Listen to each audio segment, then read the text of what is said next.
You're looking at a live picture there from Baltimore, Maryland, where any minute now we expect the Baltimore police to update us on the situation that we've been reporting all day. The situation that happened at the Fox 45 station on West 41st Street. A man walked into that station early this afternoon. There you see him dressed in that animal costume. Here comes the police. Let's go ahead and listen in. Everybody ready? Anybody not ready? Hold on, Commissioner. Good.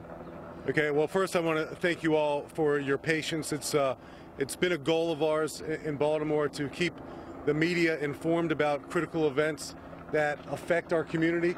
Rarely do we keep the media informed about one of your homes. So we want to again thank Fox 45 for their proactive efforts to really help us evacuate that building. That saved us a whole lot of time. You guys are to be commended for your active role in this effort. So I'm going to turn it over to Director T.J. Smith. As we said earlier, we've learned several things since we briefed you last. Chances are we'll probably brief again tomorrow as we continue to learn more things about this suspect.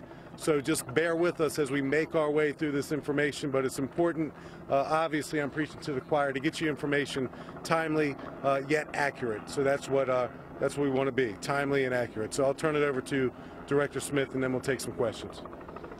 All right, Director T.J. Smith, Media Relations Director for the Baltimore Police Department. All right, let's go back to the beginning. About 1:20, we got a call here at Fox 45 here on 41st Avenue. This is in the 41st Street. This is in the area where multiple television stations are. This is on the main road facing 41st Street. 1:20, it was about a person in the lobby with some type of device. We also had a call for a car fire out in front of the location. We were quickly able to determine that that car was intentionally set on fire. Our bomb squad, the arson squad, the Baltimore City Fire Department, along with the Baltimore Police Department, were dispatched. We were also quickly able to learn that this person had essentially barricaded himself inside of the Fox 45 news station, so our SWAT team and our negotiators were also dispatched to the scene. So all of this is going on around 1:20 this afternoon. While officers were arriving, the Fox 45 staff were evacuating the rest of their employees from the facility. The security person who called it in is not an employee with Fox 45, but he was also able to escape after talking to the suspect for several minutes as this situation was evolving. Apparently the suspect brought in some type of device, we believe a flash drive, and wanted Fox 45 to air something on the news. What is it that he wanted them to air is something that we're still investigating. We don't know the full answers to that right now. The suspect had on some sort of outfit, and it's being described basically as a panda outfit onesie, a onesie type outfit that was a panda. The suspect is a 25-year-old white male, not from Baltimore. We believe he's from Howard County, Maryland. Again, we're still following up on this investigation as we speak. I'm not positively identifying him at this point because we have yet to charge the suspect. He's at a local hospital receiving treatment. Let me go back to the device that he had wrapped around him. He had on some type of surgical mask. He had some type of coat on underneath of this outfit, and there was this red device that is being described like maybe a red flotation type device with devices in it that look like explosives. What we've been able to find out is those devices were actually chocolate candy bars wrapped in aluminum foil with wiring connecting each of them. There was also a small motherboard, and that motherboard has been described as something that you might see in a fire extinguisher that was also attached to this contraption.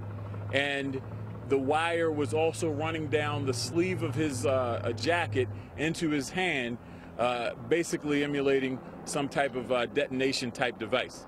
So it does not appear that this was a device capable of actual explosives, but the appearance of it was to be an actual explosive type device. The suspect was inside of the vestibule area. Our SWAT team, our police officers were all outside. We were attempting communication with the suspect. The suspect came out of the building, started to walk and advance across the street towards where officers were staged.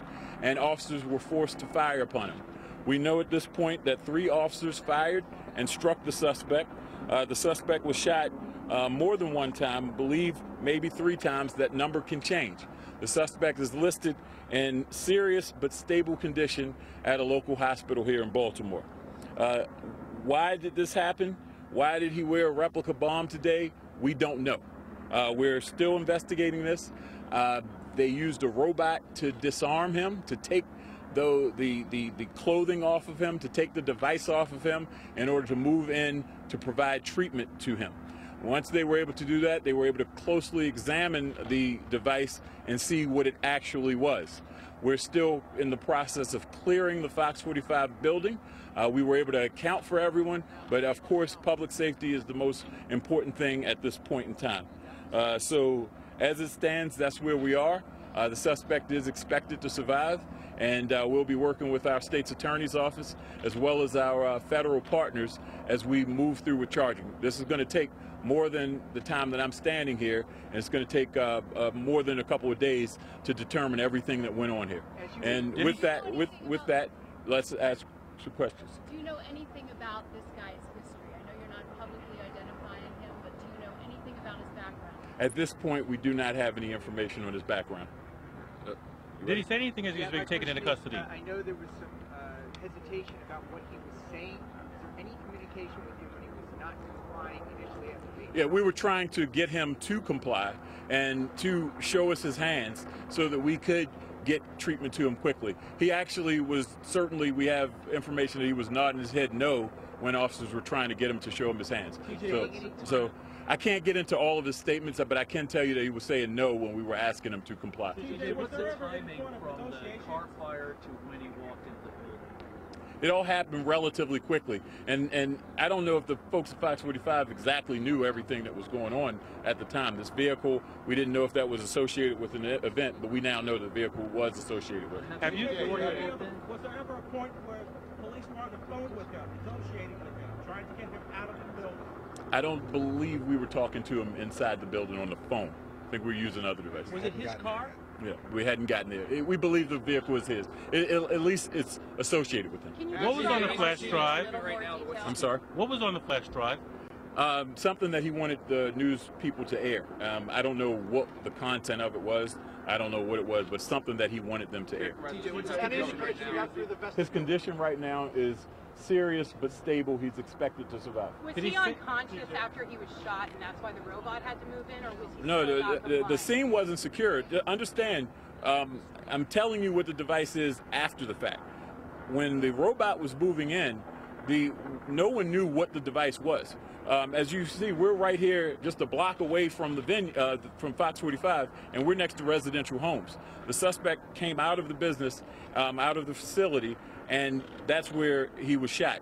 When the officers moved in with the robot, they removed his clothes out of safety. After he was shot, yes. Was he conscious, or was he not cooperating? For instance, was he not appears to have not. He's been described as conscious and alert, and it just appears to be uncooperative. I mean, you just have to think about the person that takes the strap up a device like this and walk into a television station. So there are a lot of questions that we have. Did he say anything when he left the building? Did he say anything to the officers across the street? Or did he leave anything in the building in the front where he was sitting? We're certainly searching the building right now to make sure when we return the Fox 45 employees there that it's safe, and we don't have any statements that were made by the suspect. How far did he get inside the building? How deep inside the building did he get?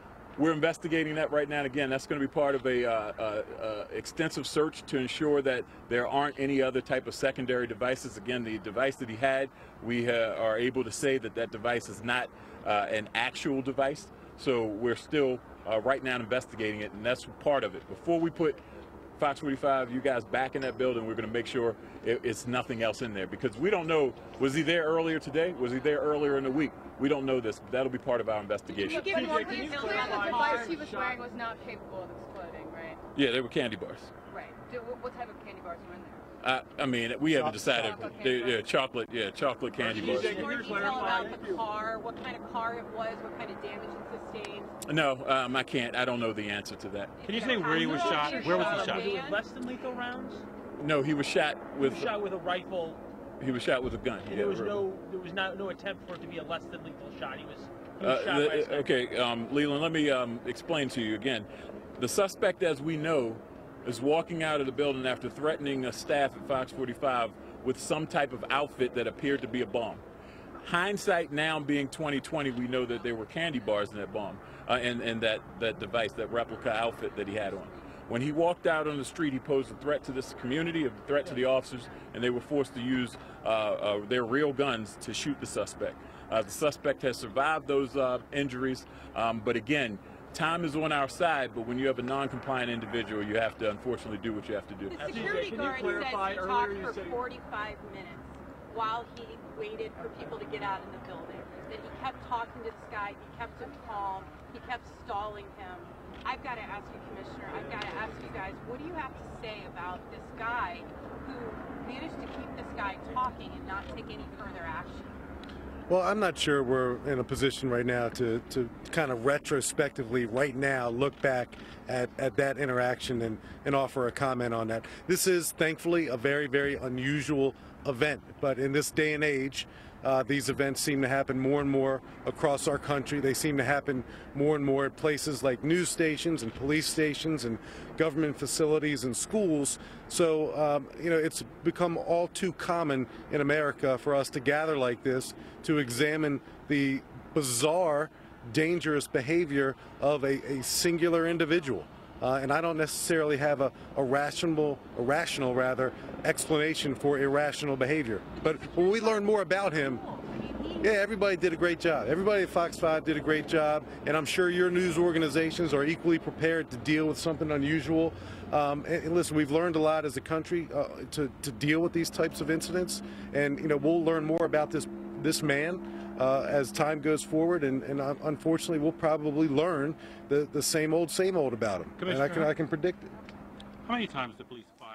All right, you've been listening to an update there by the Baltimore police on the situation that transpired earlier today. A man walking into the Fox affiliate there, Fox 45 on West 41st Street.